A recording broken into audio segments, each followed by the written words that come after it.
Hello and welcome back to Mr. Miller's Art Room. I'm going to be talking about our part 2 of our overlapping shapes assignment.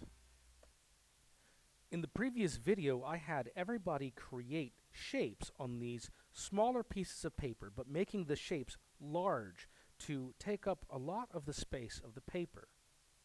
I wanted you to create at least 10 large shapes with various lines, patterns, and designs on the inside. I also mentioned that you were going to need age-appropriate scissors and some glue.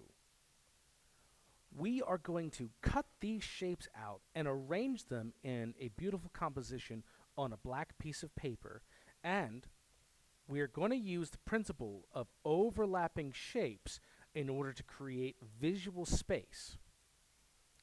Visual space is the idea that shapes can be drawn or put on a 2D surface, but make it look like there's space in front and in back.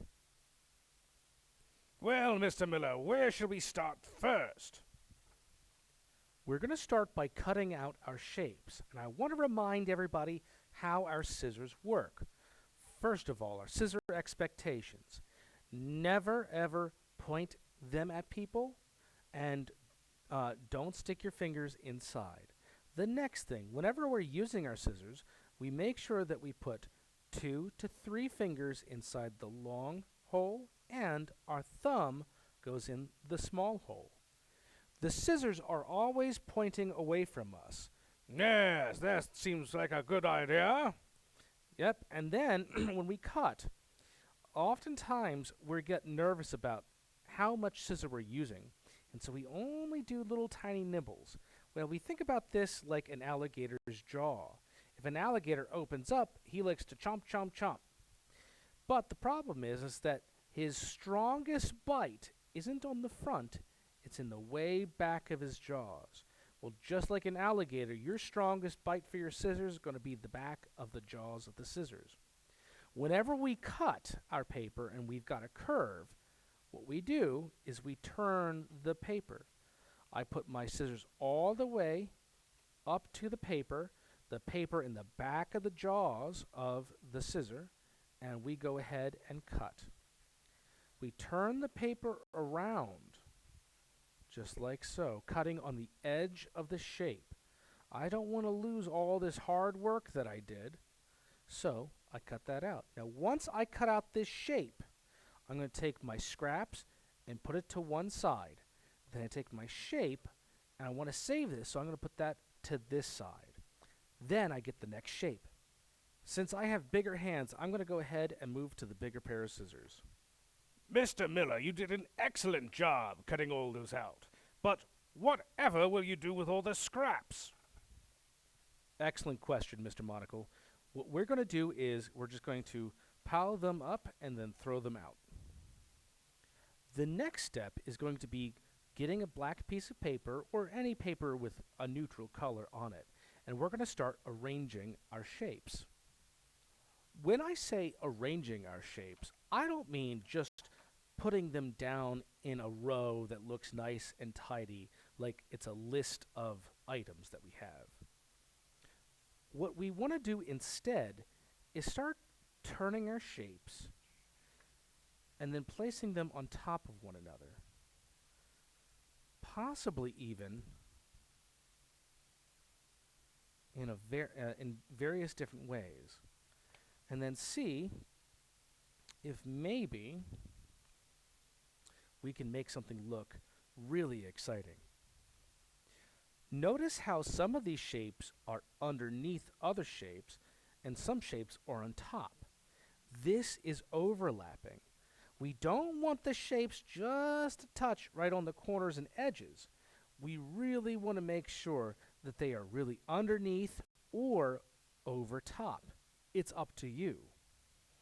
But, Mr. Miller, with all of these shapes as large as they are, they won't all fit on the paper. That's true, Mr. Monocle. The reason that I had you do 10 shapes is because I wanted you to have a variety of different shapes to use. What's more is that if we do about 4 to 5 shapes on one of these, you can actually have enough shapes for a whole brand new project. You can either put that on another one of these pieces of paper, or you can also make an alternative one on the back. Not all of your shapes have to overlap. You can take one of them and just set them off so it's a shape by itself. This helps create interesting visual contrast. Visual contrast is when one area or element of your artwork looks different than the other ones. Now, once you're happy with where you've placed them, it's time to start gluing them down.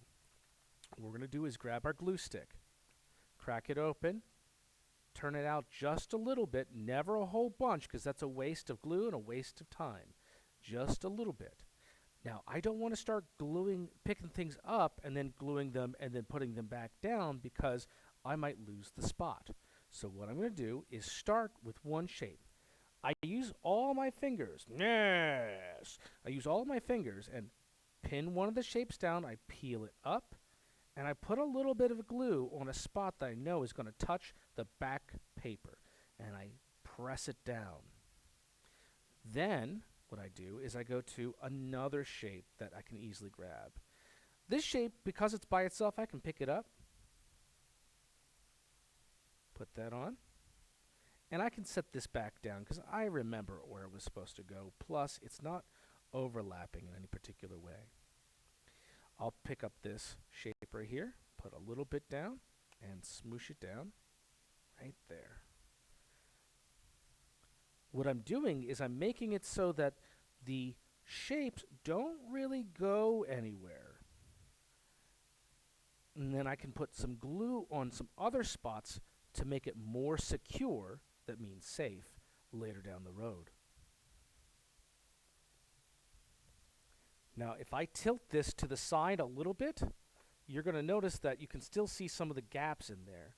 That means I need to glue them down a little bit more. So now what I'm going to do is find those spots that I did not glue down very well, and I'm going to add glue on them, and I press them down. Do that with the rest of your shapes. Another secret tip for making sure that your paper, your shapes are all glued down as flat as can be is take your paper and flip it over to the side that does not have art on it. Use one hand and you can smooth it down flat. Don't let the paper move because you might smudge your artwork. Move around flat, and then you can flip it over. And what we have is a beautiful abstract composition utilizing overlapping shapes with shapes that you colored and designed. Thank you all very much for participating. Let me know what you think about this lesson in the comments. If you want to learn any more tips and tricks, I also have a YouTube short section you can check out for really fast ideas for various projects. Thank you very much.